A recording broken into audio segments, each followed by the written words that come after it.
नमस्कार, स्वागत है आपका। मैं हूं आपके साथ सुमित गुप्ता। आप देख रहे हैं मारो राजस्थान। बुलेटिन में बात करेंगे कोरोना की घातक रफ्तार की, जहां अब देश में कोरोना दोगुनी रफ्तार से बढ़ने लगा है। दिखाएंगे आपको ऐसी तस्वीर जिसे देखने के बाद आपका दिल दहल जाएगा। साथ ही बात करेंगे उस कलयुगी बेटे की जिसने अपनी ही मां को मार दिया। आखिर में आपको शीतला मां के दर्शन करवाएंगे।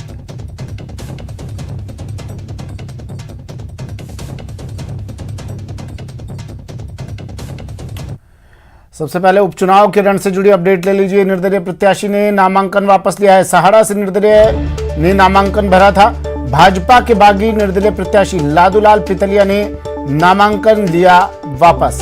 साल 2018 के विधानसभा चुनाव में पितलिया को 30,000 से ज्यादा वोट मिले थे और अब नामांकन वापस ले लिया है लादूलाल पितलिया ने।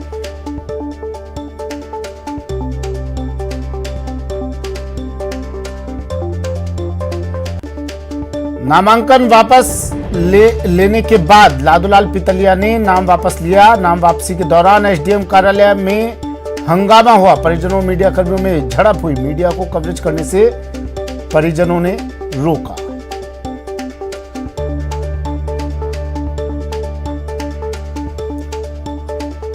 नाम वापसी का दौर शुरू हो गया है। सहारा से निर्दलीय प्रत्याशी ने नामांकन अपना वापस ले लिया। लादूलाल पितलिया, जिन्हें 2018 के विधानसभा चुनाव में 30,000 से ज्यादा वोट मिले थे, अब इन्होंने निर्दलीय नामांकन पत्र दाखिल किया था, लेकिन अब नाम वापस इन्होंने ले लिया है। नामांकन वापस ले लिया है, लेकिन नामांकन वापस लेते वक्त एसडीएम कार्यालय में जमकर हंगामा हो गया।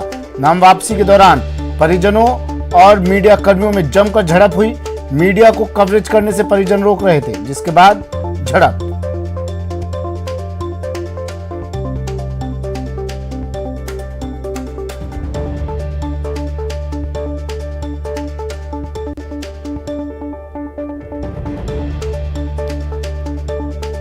भीलवाड़ा से प्रमोद तिवारी मेरे सहयोगी हमारे साथ जुड़ गए हैं और जयपुर से बाबूलाल धायल हमारे साथ जुड़े हैं। भीलवाड़ा प्रमोद, आपके पास में आ रहा हूं। सबसे पहले, क्या नामांकन वापस ले लिया है? ठीक है, नाम वापसी का दौर है। कई प्रत्याशी होंगे, समझाइश के बाद बैठेंगे, नाम वापस लेंगे, लेकिन ये झड़प का क्या मामला आया? बिल्कुल सुमित, सबसे बड़ी बात है कि डेमोक्रेसी, हर आदमी को अधिकार है अपना चुनाव लड़ने का, नाम पढ़ने का, नाम वापस लेने का। पर जिस तरह के दृश्य हमने वहां देखे हैं, तो मीडिया कर्मी, इनके जो परिजन थे, क्योंकि लादूलाल पितलिया का नाम वापस लेने से ठीक पहले इनका एक ऑडियो सोशल मीडिया पर वायरल होता है। न्यूज 18 उसकी पुष्टि तो नहीं करता है, पर लादूलाल पितलिया अपने कार्यकर्ता, किसान कार्यकर्ता है, उनसे कहते हैं कि किस तरह से उन्हें दबाया जा रहा है उनका नाम वापस लेने के लिए। और मिनटों बाद फिर जब नाम वापस लेने के लिए वहाँ एसडीएम गंगापुर विकास पंचोली के पास पहुंचते हैं, तो बाहर निकलते समय मीडिया कर्मी उनका वीडियो बना रहे थे, फोटो शूट कर रहे थे, कवरेज कर रहे थे। तो उनके लड़के ने मीडिया कर्मियों से हाथापाई की है, उनको रोका है, उनसे जबरदस्ती उनके कैमरे पर, मोबाइल पर हाथ लगा दिया। वो किसी भी तरह से नहीं चाहते थे कि ये बात, इनका जो फॉर्म विड्रॉ हुआ, ये लोगों को पता लगे। इस बात को लेकर मीडिया कर्मियों में, उनके परिजनों, उनका जो लड़का साफ नजर आ रहा है, जो मीडिया कर्मियों से उलझ रहा है और उनको कवरेज करने से रोक रहा है।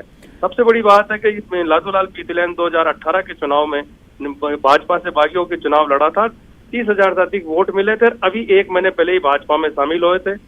ताल ठोक दी थी। 30 मार्च को इनके नामांकन के दिन से ये कयास लगाने जाए थे कि पितलिया इस बार चुनाव में खड़े रह पाएंगे या न रह पाएंगे, पर आज उन्होंने पटाक्षेप हो गया, उन्होंने नाम वापस ले लिया। अब चतुष्कोणीय मुकाबला त्रिकोणात्मक हो गया है। भाजपा को इनके पितलिया के नाम वापस लेने से राहत अवश्य मिली है। प्रमोद, मैं तो इस हरकत को बड़ी मासूम हरकत कहूंगा। ये बचपना क्यों दिखाया? मतलब नामांकन वापसी की बात किसी को पता ना चले, ऐसा कैसे हो सकता है? और इसलिए पत्रकारों से हाथापाई कर डाली। बिल्कुल आप सही कह रहे हैं। जब उनका संवैधानिक अधिकार है तो मीडिया का भी अपना अधिकार है, वो कवर कर सकते हैं। उनको कवर होना तो ये चाहिए था कि पितलिया को मीडिया के सामने जाके अपना पक्ष रखना चाहिए था कि किन हालातों में उन्होंने फार्म भरा और वो क्यों नाम वापस ले रहे, तो ज्यादा ठीक रहता। पर उनके परिजन जिस तरह से मीडिया कर्मियों को रोक रहे थे, तो ऐसा लगता है, ऐसी संभावना है कि उन्होंने शायद मन से नाम वापस नहीं लिया हो, किसी दबाव से नाम वापस लिया हो, इसलिए उनका गुस्सा मीडिया कर्मियों पे उतर रहा था। सॉफ्ट टारगेट बाबूलाल मीडिया बन गई है, गुस्सा मीडिया पर उतार रहे हैं।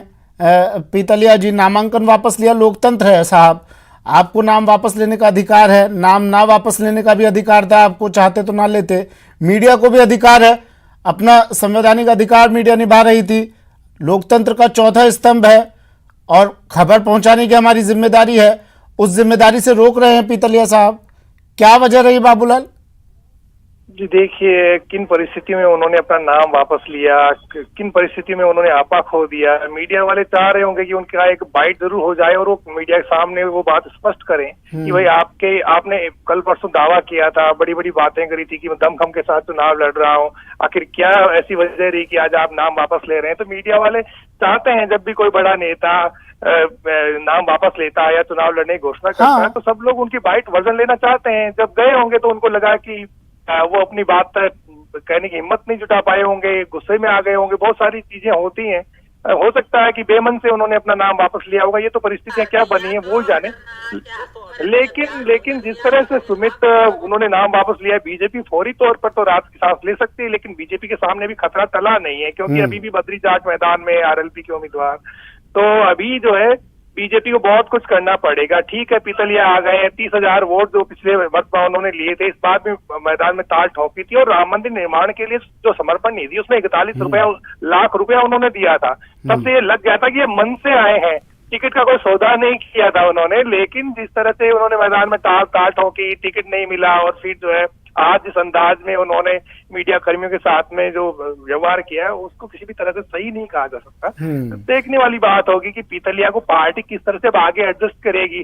पार्टी में आए, फिर बागी हो गए, फिर से पार्टी ने मनाया है, अब आगे क्या परिस्थितियां बनेगी, क्या चुनाव प्रचार के दौरान वो पार्टी के नेताओं के साथ खड़े रहेंगे या नहीं रहेंगे, ये देखने वाली बात होगी। लेकिन अब जब वो नाम वापस उन्होंने ले लिया है तो उन्होंने शायद अपना भविष्य सुरक्षित करने की कोशिश करी होगी कि कहीं ना कहीं पार्टी उनको जगह दे देगी, भविष्य में उनके लिए कहीं जगह बन जाएगी तो शायद वो फिर से कहीं चुनाव लड़। दबाव की बात कर रहे हैं पीतलिया साहब, किस तरह का दबाव था इन पर?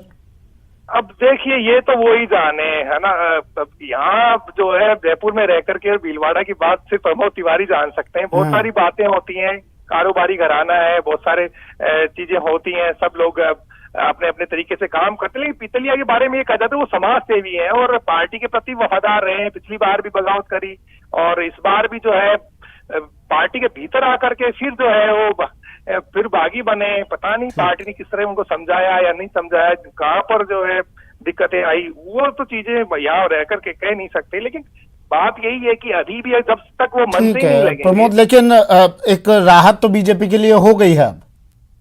बिल्कुल सुमित, जो मेरे सहयोगी बाबूलाल धायल कह रहे हैं बिल्कुल सही कह रहे हैं कि फौरी तौर पर बीजेपी के लिए राहत है, क्योंकि आरएलपी के जो बद्रीलाल जाट हैं वो रूपलाल जाट जिन्होंने 2018 का भारतीय जनता पार्टी के टिकट पे चुनाव लड़ा था, टिकट के सबसे बड़े दावेदार अभी वो थे।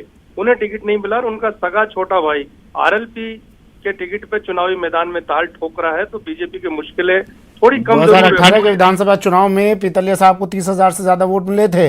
उस वक्त मीडिया, यही वो मीडिया कर्मी हैं जिनके सामने आके बाइट देते थे। शुक्रिया प्रमोद और बाबूलाल आपका, और उन्हीं मीडिया कर्मियों से आज हाथापाई करते हैं पीतलिया साहब जिन्होंने नामांकन वापस ले लिया। लादूलाल पीतलिया, इनके पुत्र सुपुत्र मीडिया कर्मियों से हाथापाई की इन्होंने जब मीडिया कर्मी वहां पर कवरेज के लिए पहुंचे। और कोटा से इस वक्त की बड़ी